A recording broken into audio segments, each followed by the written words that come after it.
Hello there. Welcome to another episode here on the Strong by Design podcast show. Hosting today, Coach Chris Wilson. So happy to have you. Thank you for joining us.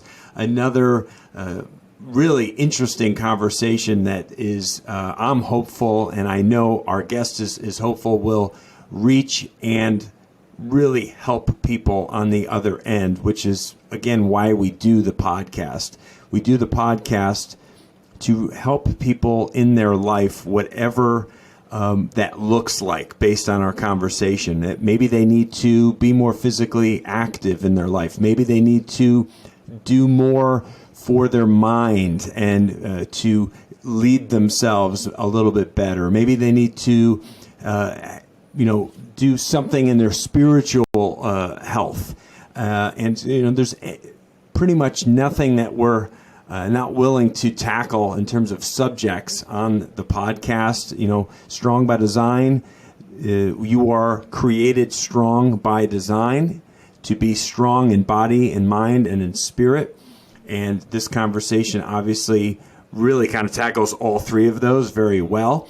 And we will get there. So I just thank you so much for choosing our podcast. There's so many great podcasts out there in the world, many that I listen to. I wish I had more hours in the day to listen to more podcasts because there's so many good ones out there.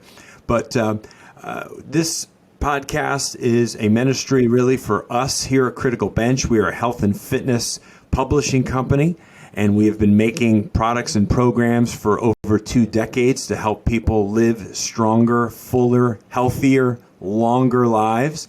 And again, this conversation will help many people I know on the other end of it, especially, of course, the ladies out there, but really anybody, because this topic today affects all of us on some level. We've all dealt with this firsthand, maybe in our own family or close friends or people that we work with. So this is a conversation that's good for all of us to listen to just be armed with more information.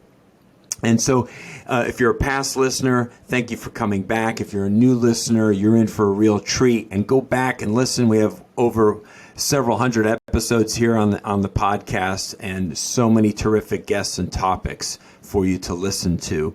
So our guest today, Dr. Carol Lourie, she's an amazing woman. I had the opportunity to be introduced to her a few weeks ago. We got to speak, and it was a great opportunity to have her on the podcast, again, to be able to reach and support all of these amazing women in the world who really need to hear her voice. She is a dedicated practitioner, over 3 decades of clinical experience as a naturopath, an acupuncturist, and homeopath. That's a mouthful. She's helped thousands of women to recover their health after breast cancer diagnosis through her holistic protocols involving nurturing nutrition, not dieting, targeted supplementation, healthy lifestyle changes, and an empowered mindset. Again, this ties right into everything that we're all about here on Strong by Design. She said some really cool things too, and I want to read this. Usually I don't read too much here on the podcast, but I wanted to read some words that Dr. Carol had to say. And she said, "Here's the truth. Illness starts before the symptoms appear. Treating only the symptoms of a disease," and this applies to pretty much all disease, "does not help you recover your health. You need to get to the bottom of what caused your illness to begin your healing journey. And the path of healing helps you discover not only who you are, but enables you to create the life of your dreams. We support this by addressing the emotional and spiritual components of breast cancer, so deep healing can occur. And there is always a path for healing." So, Dr. Carol, welcome to Strong by Design. So wonderful to have you. I'm so honored and excited to be here, especially your name, Strong by Design. I mean, the name of my program is Empowered Through Breast Cancer, Empowered Against Recurrence, and being strong inside and out is the way forward. Yes, no, without question, it absolutely is. And again, this topic of conversation is very dear to my heart just because of people that I know that I'm close to who are dealing with this, and people in my life that I've lost to cancer, not breast cancer, but other forms of cancer, my mother and my older brother. And so anytime I can talk about this and then also share that information with our listeners is always worth doing and makes me feel good. Makes me feel like, you know what, today I maybe helped somebody on the other end in their fight, in this battle. And I help to arm them with the words that they need to drive them for real change. So first I want to ask you, how did you get interested in this type of preventative medicine where you're merging the holistic, the naturopathic medicine with the oncology? Because I know it's not all just one. It's a mixture. I'm an integrative practitioner, which means I believe in taking the best of both worlds. What medical oncology and research has shown to work, and then the other side of cancer treatment, which is what I do. And I studied about oncology as a student at the National College of Naturopathic Medicine in Portland, Oregon. And I knew about breast cancer. It was like a disease. And everyone knows someone who has had breast cancer, and that's a very common expression. And for me, it became extremely personal when I picked up the phone one morning and I thought it was a crank call. But what it was is my dear friend hysterically crying, saying, and the women who have gone through this really can relate to this sentence, they found a lump. And you go in for a screening mammogram, or you're doing a self-breast exam, or sometimes your partner will discover something strange. And all of a sudden, they found a lump, and you're scheduled for a biopsy. And then that determines in a great deal about what has to move forward for your treatment. So I committed to going to every single treatment with her. And for her, it was 18 months. She had a biopsy, which generated a pathology report. And then she did chemotherapy and then radiation. And every single time I was in the infusion center with her. And then I took care of her at night afterwards. And I'll just share a really interesting experience. The first time we went for an infusion, we walked in and she was being treated at UCSF in San Francisco, which is a major oncology research center. And the nurse said, well, you look a little thin. Would you like some Ensure? Now, for those of you who are familiar with Ensure, you see the advertising on television. It's filled with sugar. And then there is this concept that cancer is a metabolic disease, and I'll go into that a little bit more in a minute. But cancer, given the choice between sugar for its gas tank or oxygen for its gas tank, chooses sugar even though it has to work twice as hard and gets less energy. And that's known as the Warburg effect. And it was discovered in 1924 and by Otto Warburg, and he won the Nobel Peace Prize for that. So this is a real concept. And so first she was offered Ensure, then she was offered Gatorade, then she was offered a popsicle, a cookie, and a cupcake. 5 times in 4 hours was she offered sugar. Clearly, there's a very strong learning curve that needs to happen here. So we said, no, thank you. And she's there. She's with her healing teas. I'm doing acupuncture for her. She's doing homeopathic remedies. She's sailing through chemotherapy. We go into the oncology office to see the oncologist, and the doctor looks up at her blood work and says, this is your 4th chemo appointment series, isn't it? And we went, yes. And she goes, well, what are you doing? And we went, what do you mean? Well, your blood work, you're not anemic, your white cell count is fine, you look great, you have a positive attitude, you haven't lost all of your hair. What are you doing? Because I want all of my patients to be doing that too. So that was a revelatory moment. And that's how my online program started. Women, there's that phrase, if you build it, they will come. My clinical practice changed. I started seeing a lot of women with breast cancer, and then my ability to do one person at a time outgrew. And I started this live online coaching program so I can reach women literally through all over the world. But let's bring it down to you as a woman who's listening to this right now. There is a lot of value in what the medical oncology world is offering you. And there's another side of treatment that unfortunately they haven't done research. They're not familiar with the PubMed studies. And it's not one or the other. It's not like one is better than the other. It's like you want to really make the best informed choices for your individual diagnosis. And the term breast cancer is a chapter heading because everybody's pathology report and the driving metabolic factors that are underneath the hood, so to speak, are different for everyone. So what works for one person may not be right for you. And that's the beauty of working with someone such as myself. Right. And that's so applicable in a lot of areas, right? What works for one doesn't work for all, because we all are a little bit different. We have different needs, we have different experiences, we have different backgrounds, and it's like our palates are all a little bit different too. It's just simple things like that. So you have to be able to have these more personalized kind of approaches.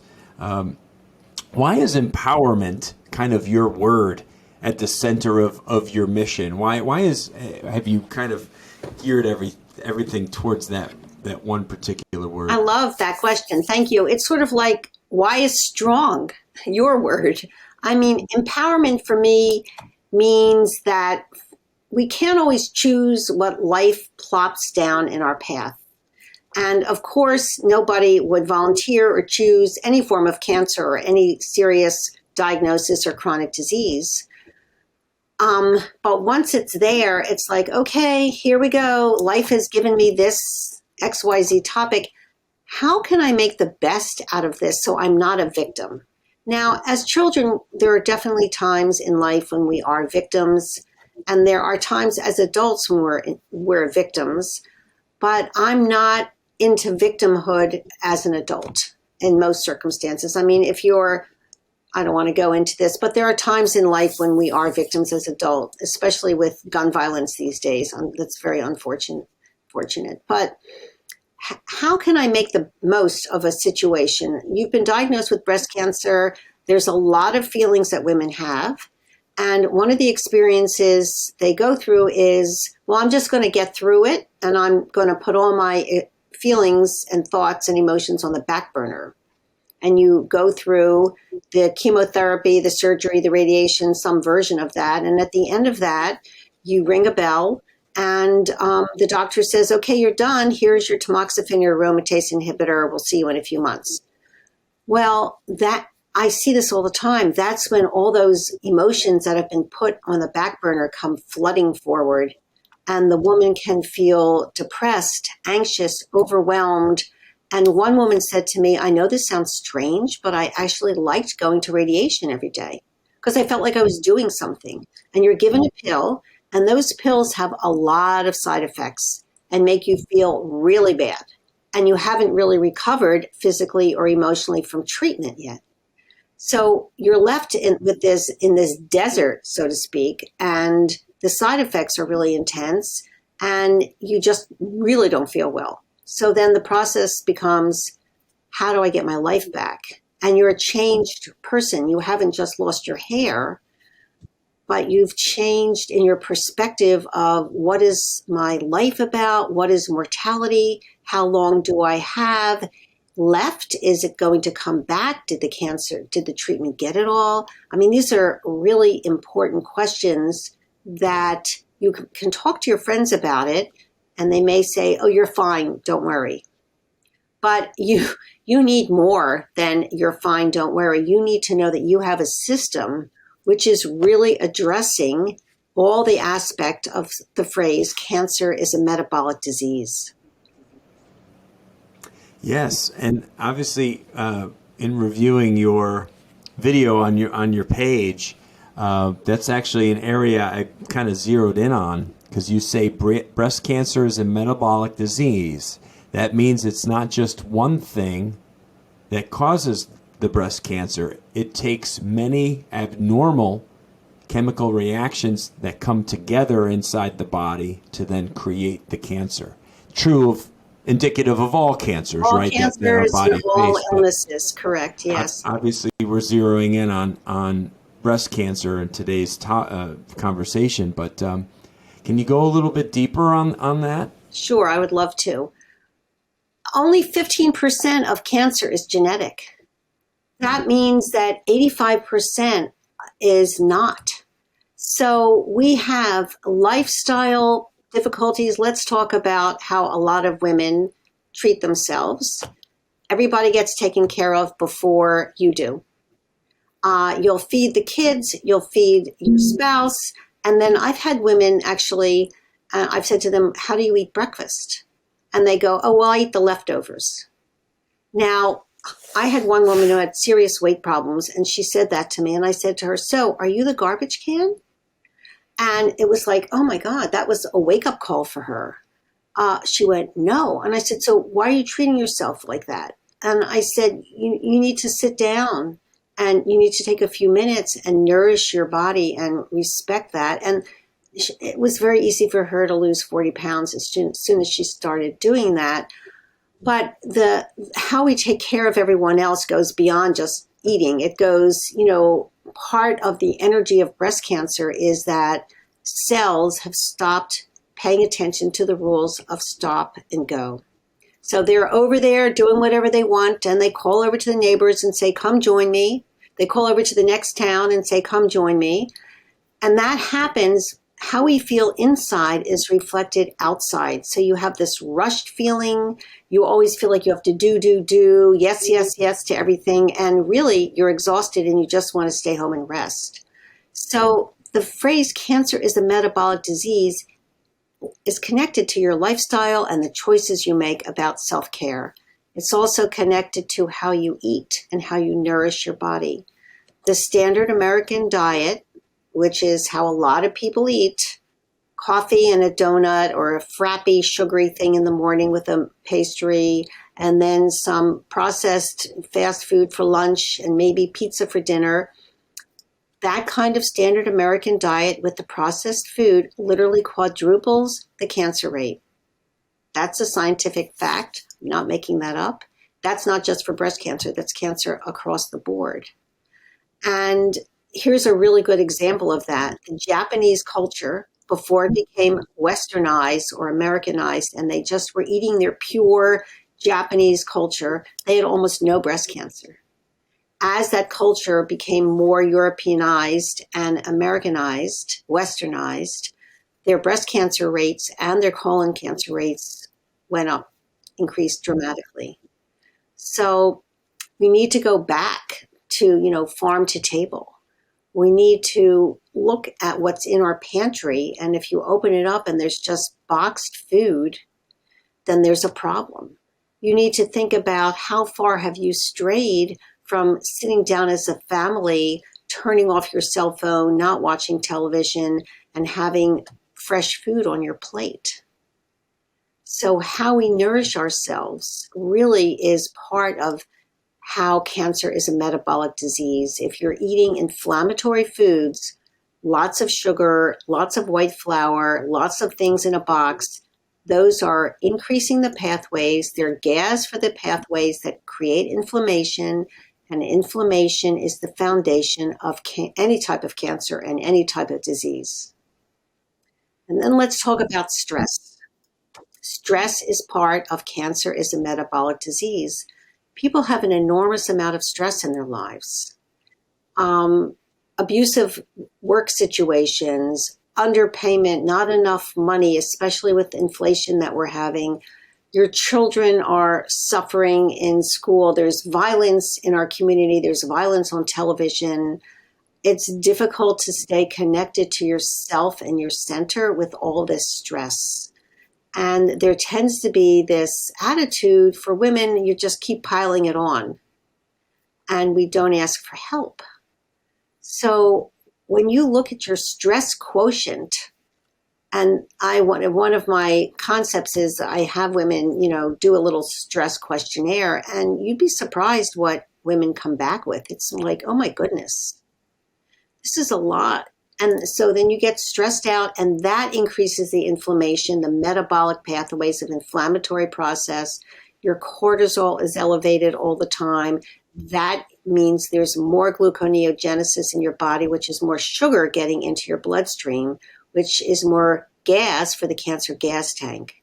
So all of these concepts merge together to create the phrase cancer is a metabolic disease. Right.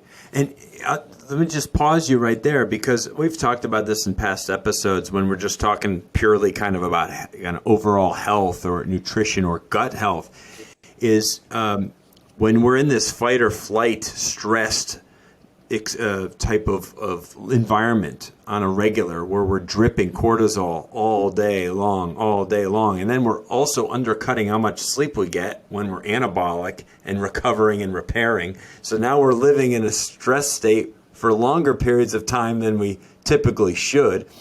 And then we're also robbing ourselves of the recuperative, healthy time when we should be getting our rest and our sleep, and our body can recharge and do all of the things that it's designed to do. But we find ourselves staying up late and binge watching this and scrolling on that, and still not feeling like we can ever get out of this constant state of stress and anxiety. And that just feeds the cancer, doesn't it? It feeds every part of inflammation, and it feeds autoimmune disease, it feeds gut dysbiosis, it feeds depression and anxiety, and you're on this vicious circle. And how do you get out of that is the question. Right. How do you get out of that? Now, you've already touched on 2 of your 5 steps, because you beat me to it, right? You say, and I love it, because these are the 5 steps that you really zero in on in terms of people optimizing their health and ability to fight the good fight, so to speak, and really take their health back. Before I get to those, though, you use a term, recurrence, when it comes to breast cancer. And what does that look like for women? And just talk about that for a moment, because you started to go there a little bit with like, what now? Like, I'm in my treatment, and it's kind of like handshake, high five. Hey, you're looking good. All is well. We'll see you later. And then there's that woman that goes home saying, well, okay, I don't have to do treatments right now. I'm clear. But so you got a gap now of maybe, who knows, 6 months, a year, 2 years. But then let's say, because you went back to living the same life you were living prior to the cancer diagnosis, you've not cleaned things up, and we have a recurrence of the same problem. We can have a recurrence in the same breast or a recurrence in the opposite breast. And one of the aspects that unfortunately medical oncology doesn't discuss in detail enough is that, especially with radiation, they'll tell you that you're going to have fatigue and your skin is going to get, red and maybe burned. But if you look underneath the hood, so to speak, of what happens with radiation, and there's an enormous amount of research to support these statements, radiation can create breast cancer, more aggressive breast cancer in the opposite breast. Radiation creates long-term side effects from the oxidative stress that happens with radiation. Now they're double boosting at the end. And in my opinion, that's not, that's very a sharp-edged sword. So I have, radiation protective protocols in place, and then I have radiation recovery protocols in place. So part of that is the number one supplement to help you reduce your oxidative stress post-radiation is something called ionatocotrienols, and that's a form of vitamin E. Now, you do not want to take that while you're in radiation. Any form of vitamin E is absolutely contraindicated during radiation. But when you've completed radiation, you want to make sure you're getting, now we're going into step number 2. We talked about step number 1, nurturing nutrition. Step number 2 is supplements that work. There's, you think you're doing yourself a favor and you go on Dr. Google and they say, take this and take that. And then you go on Amazon and you think, oh, this label looks nice. How do I know this? I've done this with hundreds of women. And then you come into my program or you come in to work with me in my clinical practice, and I guarantee you that you've wasted hundreds of dollars. because there is a very specific science of knowing what companies make their supplements to pharmaceutical quality standards, which I've taken very seriously. I've visited almost all of the companies that I do business with. They need to be third party tested. They need to have research and development facilities. If I call up this company and say, on this label, I need to have information about where it was made and everything, they'll be able to look that up for me. They have tracking with, this product was third party tested. It came from this company. And so I take that very seriously. You have a serious medical diagnostic condition. You need supplements made to pharmaceutical quality standards, not bought from CVS, Costco, or Trader Joe's. Please do not waste your money. Wow. Well, that right there is just very helpful for people. And the third-party tested thing is really important for those people interested in supplementation, no matter what it is that you're taking. Third-party test means that there's an outside entity that does their own totally unbiased research on that product to verify what it says Right. it is. So is it what it says it is, that kind of thing. And they don't, whether it is or isn't, like they're just doing their job. And that's very, very important for someone who's claiming pharmaceutical grade or high quality or They use high quality and they think that's going to reassure people, but lots of times there's fillers in the product and we don't know what else is in there. So it's extremely important that you work with a practitioner who, like me, I'm very proud to say I'm a vitamin snob, and I'm proud of it because I think it helps save a lot of people's lives. Yeah, no doubt about it.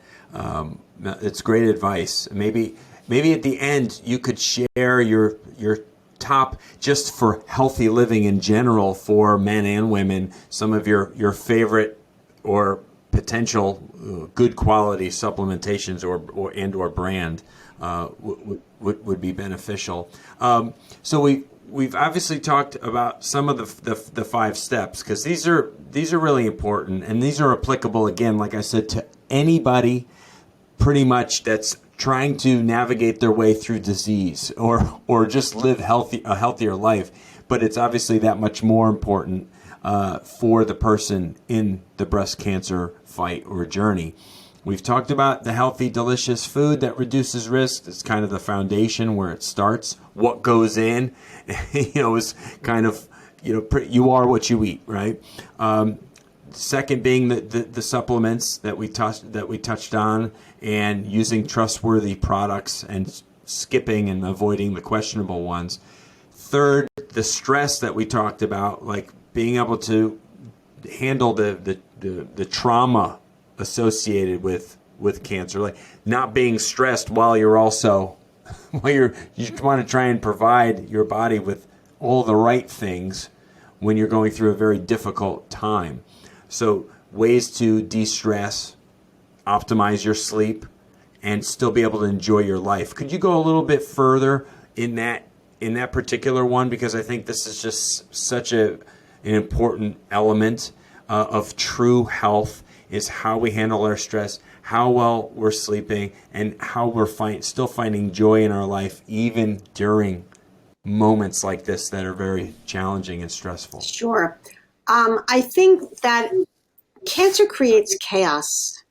And once you know that you have a system that you're following, the 5 steps, the chaos is like, you feel like you're sitting around in this puzzle that's been thrown up in the air and you don't know where to start to put the pieces back together again.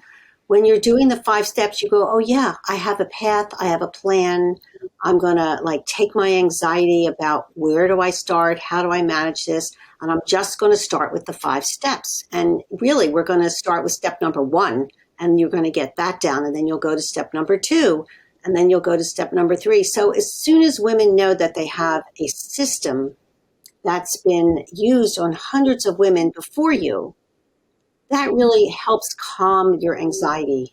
Because in the daytime, you're able to sort of stay busy and push it to the back burner. But at night, all of a sudden, it floods you, and then you have trouble sleeping. So we need to acknowledge that. And there are, I use certain herbs to help women sleep.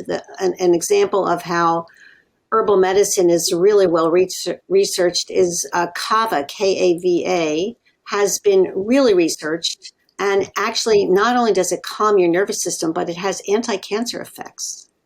It's really beneficial. It takes the cells and guides them gently towards the more positive pathways instead of the negative pathways, which create inflammation and can lead towards more progression of disease.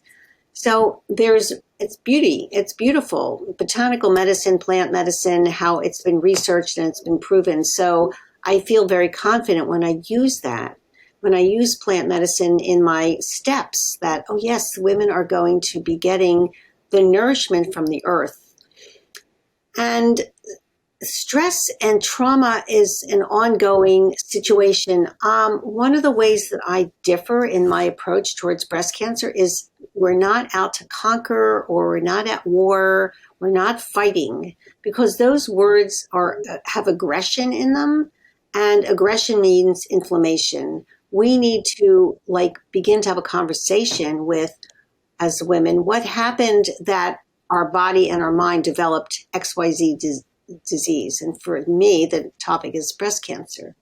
And it's not just one thing. Like, you can have a conversation with your tumor, even if the tumor is no longer there and you've had your breast removed. And you need to be in a calm place and just be open to what your body says.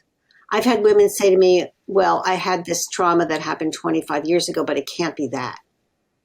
And actually, when we helped the woman center and begin to conversation with herself, it was that. It was what happened 25 years ago. One woman recently lost her mother, and then her sister took her to court over the estate, and it was extremely aggressive and not nice, and it wasn't necessary. Nobody was trying to steal any money from the sister's inheritance, and then she developed breast cancer after that very difficult experience. So she might have had a tendency to get a certain disease. That's called epigenetics, but you can control to a certain extent what genes get turned on and what genes stay off. And when you have stress, that on switch is pushed up.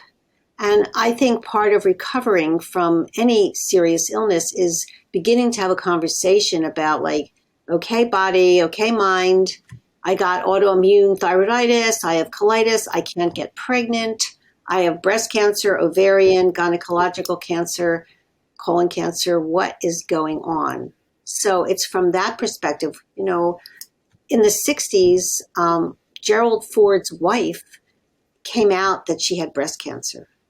And before then, I remember that because I'm old enough, before then, breast cancer was something that was a shameful disease. It was hidden. It was like embarrassment. Nobody talked about it. But she came out and she said, I have breast cancer and this is what it looks like. And then we had the war on cancer. And that's a very masculine approach, the war on cancer. And I'm a woman, and I think breast cancer is a very feminine disease, and we need to have a little different perspective. We don't want to be aggressive with our body or our mind. And there's a lot of negativity that our thoughts we have in there, and we have to become conscious of how we're always pushing ourselves, how whatever we do isn't perfect enough. We did A, we should have done B, C, and E. It's nonstop. So learning how to separate yourself out from those thoughts and that pushing energy is part of the 5 steps. It's part of recovering. Yeah, and being, and we'll get there. I think in the 5th step, you probably get into this a little bit more, but I think the enjoyment of life part 2 is being connected, right, to other people, having a community, having a support system that leads to improved health and maybe to help regulate the stress of life to some degree. There's the top level of recovering from breast cancer as an illness, but there is the deeper level, I think, of the spiritual, emotional, religious connection, whatever phrase that you want to use that fits for you, and the purpose and how you get clear about what's important to you in life. I've had women quit their jobs after they've been diagnosed because they didn't like the boss, they didn't like the situation, they realized it wasn't serving their deep heart needs.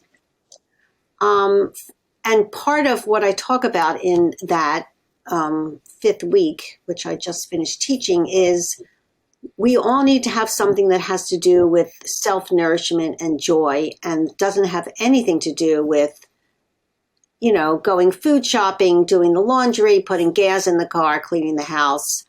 What is that for you? Where is your creative outlet? And there is not, when you look at television and you have commercials, there's commercials for women taking antidepressants, but there's no commercials for women saying, what is your joy? What brings you joy? What do you do for creativity? How are you sharing that vision with the world? I mean, it could be knitting, it could be crocheting, it could be baking, it could be gardening. What is it? You can be spending time with your grandchildren and, because their parents are so busy, you can help them find their creativity. It's endless. You can read. You can decide you want to read. Teach yourself another language. It's, what brings you joy? That's right. No, and I think everybody, if they think back to their childhood, everybody could probably name 3 or 5 things that they really enjoyed when they were younger to do in terms of hobby or play or with friends, activities of some kind. But what happens to that oftentimes as adults, right? They just kind of get pushed aside, forgotten about, because, well, I'm an adult now. I don't need that kind of stuff. Well, no, you do, actually. And I think in large part, that's why we get old, why we don't age well, is because we start to skip and remove all of the things that brought us joy and so much life as young people. And I've talked about that in particular in many past episodes here. It applies to everyone in all phases of life, that we are to always look to our children for some of the answers in life and how to better live our lives. But gosh, there's so much out there if you just look that you could be connected to, that's life-giving and fun and enjoyable, and you can connect with people of similar interests and make friends, and these are the important things. When you're doing joyful activities, your whole nervous system goes out of the sympathetic into the parasympathetic, from the catabolic to the anabolic. I mean, so there is research that shows it's very important to have that downtime. And what you said is really 100% accurate. We need that childhood part of ourselves, no matter if we're 50, 60, 70, or whatever. And part of having that is you need to feel well. It's really hard to participate with your grandchildren or your kids if you don't have the energy, if you don't feel well. And so how do you get from a place of not being able to move off the couch? And since you watch my free class, you see that I have this slide. I call it the couch potato syndrome. And there is a photo of a couch with a potato on it. If you're not feeling well, that's what happens. And there's no judgment. It's hard to move off the couch if you're toxic from all your treatment. And I don't mean that in a negative, judgmental way. Your body has not detoxified what's happened to you. Your mind is still traumatized. And you're just getting through the days. And there's a beautiful story I'd like to share, which is a woman came to see me 10 years after treatment, and she had the couch potato syndrome. That's how I named it. She couldn't get off the couch. And she'd had a lot of radiation. And over the years, the side effects of the radiation, the oxidative stress, built up in her. And so we started with how do we start? With the 5 steps. Healing smoothie, nutrition, supplements. I did acupuncture on her, and then it took about 2 months, and she came in and she said, well, I feel like I have enough energy to start exercising, or I call it positive movement. I said, okay, what would you like to do? Well, I have a treadmill in my garage. I haven't been on it in 10 years. I said, okay, start out by 5 minutes. And she looked at me and she said, oh, that's not going to make a difference. And I said, well, yeah, we start out with 5 minutes. So exercise on the treadmill, walking on the bike, 5 minutes out, 5 minutes back. That's all you do, because that's the beginning. She went from not being able to move off the couch to 5 minutes. And she came back and she emailed me and she said, well, I was only on it for 5 minutes. It doesn't really matter. I'm not going to do it tomorrow. Now, notice the mind thought. Notice the perspective. This isn't going to make any difference. I go, just humor me. Let's do 6 minutes tomorrow and see what happens. And then so gradually we added another minute. So by the end of 10 days, she was up to 10 minutes. And then she said, I feel like I'm having a little bit more energy. I said, great, let's do 15 minutes a day and keep it at that for a week. So eventually she built up to 30 minutes. She increased the resistance and she had lost some weight. Not that that was the goal, but her energy was starting to come back. And she came in and she said, I have a secret. And I went, what is that? She goes, I love to bike ride. Now, if you asked me to bike ride, I would say no, thank you, because it hurts my rear end all the time. But for her, it was her passion, which is why you need to find a form that works for you. Everybody's different, right? So I said, it's your birthday coming up. Why don't you go get yourself a really nice bike? She said, oh, I can't do that. I said, why not?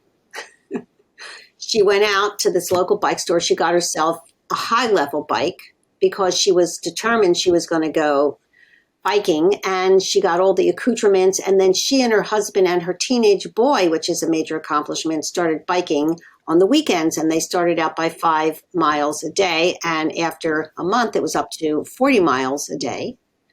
And her son, so this is the benefit, it's the ripple effect. Her son, who was addicted to the screen, was now outside getting exercise. Her husband also lost weight. I mean, the benefit, if you as a woman start on the path of healing, the benefit ripples through the whole family. So then she says to me, the breast cancer bike ride is coming up in California from San Francisco to LA. I'm going to participate. Wow. 100 miles, a lot of 25 miles a day, 4 days in a row. She went in 8 months from couch potato syndrome to 100 miles in 4 days, raising money for breast cancer. That's a true story. This can happen for anyone. Now, you don't have to bike ride 100 miles. I'm not interested in doing that either. But whatever your version of that is, you want to have energy to go to Paris. You want to have energy to take your grandkids on a cruise, which is what somebody's doing right now in my community. What is it that you want to have energy for, that you have couch potato syndrome now, that you think, oh, I can't make this better for myself. I don't know how to start. It's wonderful. I love it. You don't have to talk to me about the power of movement and physical tell. fitness. That's been my life. Yeah, well, I think it's,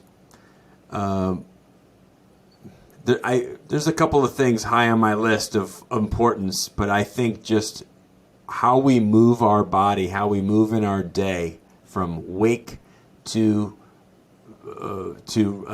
sleep is key to our overall 100%. health and well-being. And it is. Our bodies are designed for one purpose, to move. They're not designed to just sit idle. It's just not what our body's designed to do. In fact, I've shared this in past episodes when talking about your brain. Most of your brain is designed for movement. And that's movement within the body and external movement of the body, okay?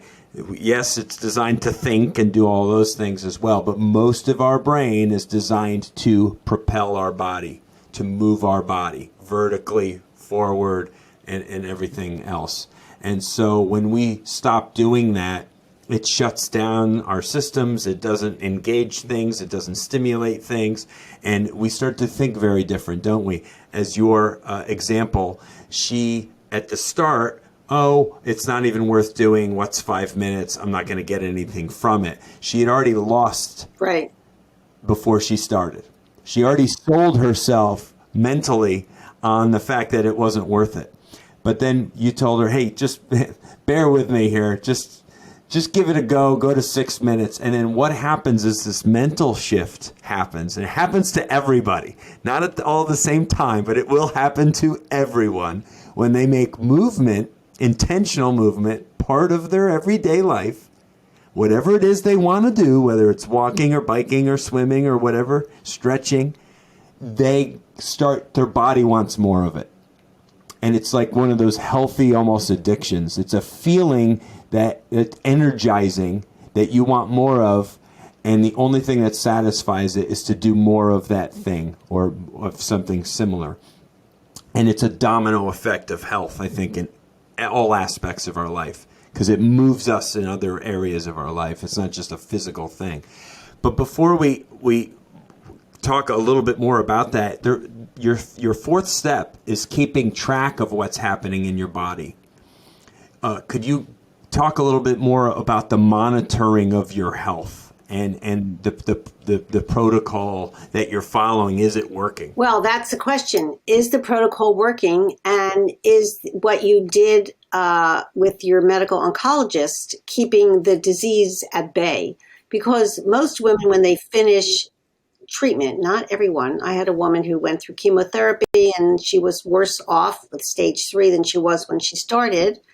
And that's because she had certain genes, which if they had done a certain test, they would have known that she was not going to respond to chemotherapy. Most women, when they finish treatment, the goal is to be no evidence of disease. That's the goal. And there is up to between 5 and 15% risk of recurrence. The risk of recurrence is greatest in the first 2 years after treatment. But it doesn't have to be random. So I want to know, if we lift up the hood underneath the car, what is going on in your body on a deeper level other than a comprehensive metabolic panel and a CBC to see if you're anemic or not. What's happening with your vitamin D? Unfortunately, most oncologists don't order this. There is something called zinc, copper, and ceruloplasmin that taken together. Copper is a big driver of angiogenesis, which is the creation of new blood vessels. What's happening with that triumvirate? Where is your body handling? How is your body handling that? And then I want to know everything about how your body is handling sugar. So it's not just glucose that's part of the comprehensive metabolic panel, but I want to know what's happening with your IGF-1, your TNF alpha, your fasting serum glucose, and your serum insulin, because taking all of those together, if you're having a problem with the receptors in your cells being like the insulin is knocking on the door and the receptors are not recognizing the insulin or seeing it and getting it into the cells, the insulin will build up in your bloodstream. That's called hyperinsulinemia, and that often doesn't show up in standard medical testing. So there needs to be a deeper dive in underneath the hood. Now, if you're a younger woman and you've had breast cancer, I've had women that I've worked with 32, 36 years old. And before you go on any hormone suppression, I want to do what is known as a Dutch hormonal panel. And that tells me, how is your body breaking down your hormones? Because the hormones need to be broken down in a very specific way. And if you're young and you've had breast cancer, whether you have a family genetic predisposition to it or not, we need to find out what's happening with your hormones even before they put you on hormone suppressing medication. So this information gives me as an integrative practitioner a lot of power in how to help you target the supplements so you can really address that breast cancer is a metabolic disease. Wow.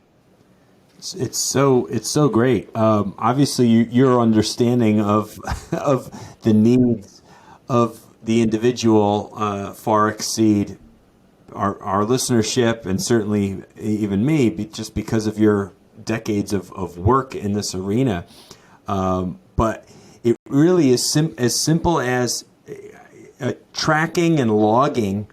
And then being able to look back and review, this is what I've been doing and this is where I'm at, and how vital that is to anything. Maybe a workout program that you're following, or using an app like I used last year to lose 25 pounds. I used MyFitnessPal. There's a whole bunch of them. That's the particular one I used. And I logged and tracked for 5 months exactly everything I ate every day. And wouldn't you know it, you're a little bit more conscious of what's going in, Oh, yeah. and you get results because when you're gonna know, you got to punch it in there, and it's got to be the butter, and it's got to be how many ounces of this and how many ounces of that. When you start seeing that information right there in front of you, it's a whole different feeling, and you get a different result from just blindly kind of going through it. So monitoring your health and following the right protocol, like you talked about, is just so key. Like, there's certain tests that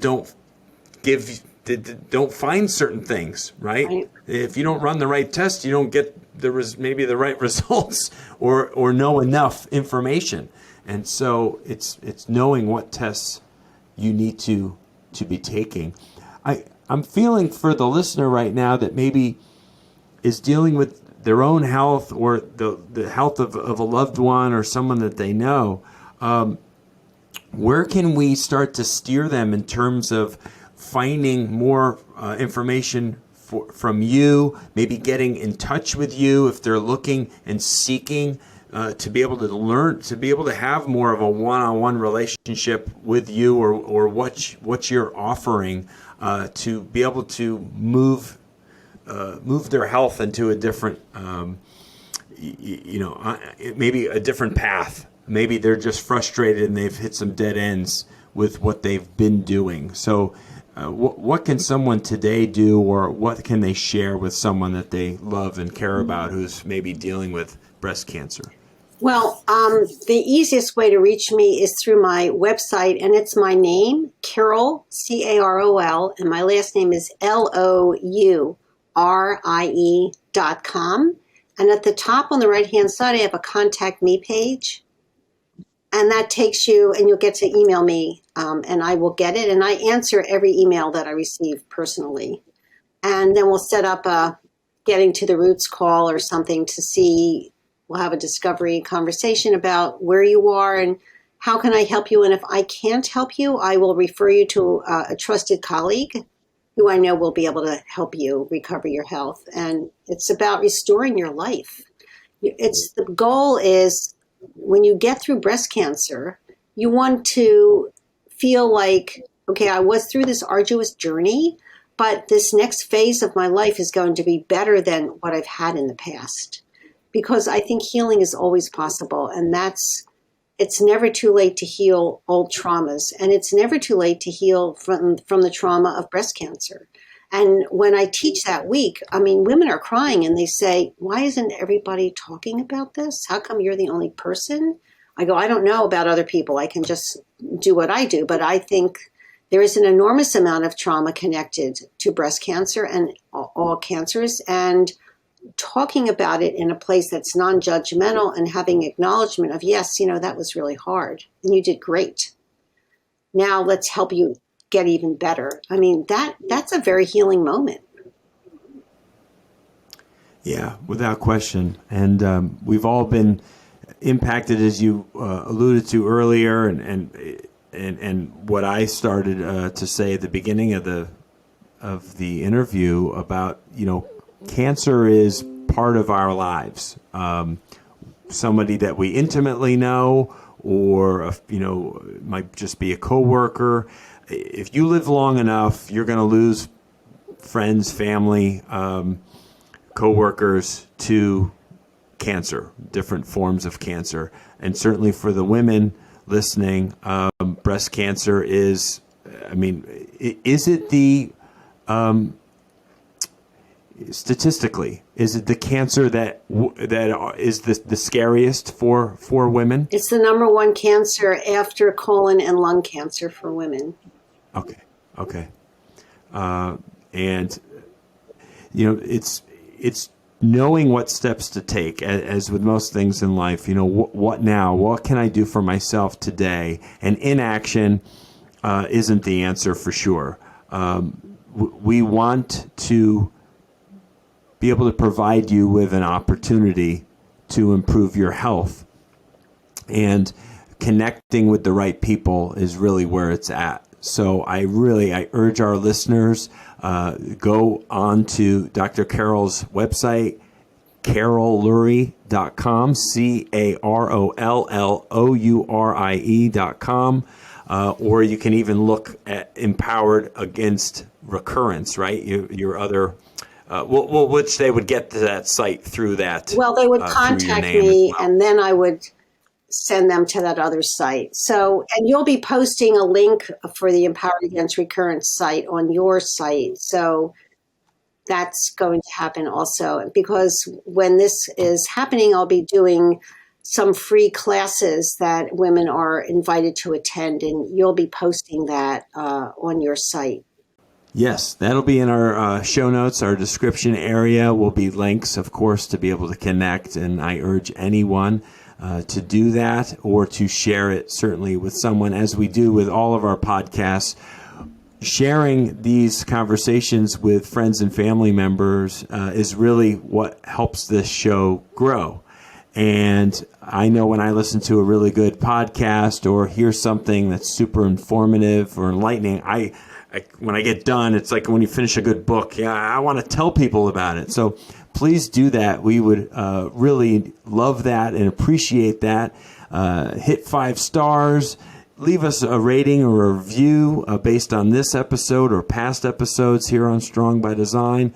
Dr. Carol, I can't thank you enough for your encouragement, all of your terrific information. And I know that's just the tip of the iceberg for some people who really need your help. But maybe this will be, the one thing that they needed on their journey to kind of kickstart it. So thank you for coming on the show and just being so terrific in the work that you're doing. Thank you so much for having me. It's no accident, ladies, that you're here and you've heard this. I don't think it's an accident. So please take that seriously, and thank you for having me. Blessings to everyone. Oh, thank you. Yes, absolutely. We thank you for listening to the Strong by Design podcast. As always, we will be releasing another episode next Wednesday. Sometimes when we have lots of episodes, we even drop some on Saturdays. But every week here on Strong by Design is a new topic with a guest, an expert, or sometimes we even just do an in-house episode with our amazing cast of hosts. So thank you for coming back, and we'll talk with you very soon. God bless.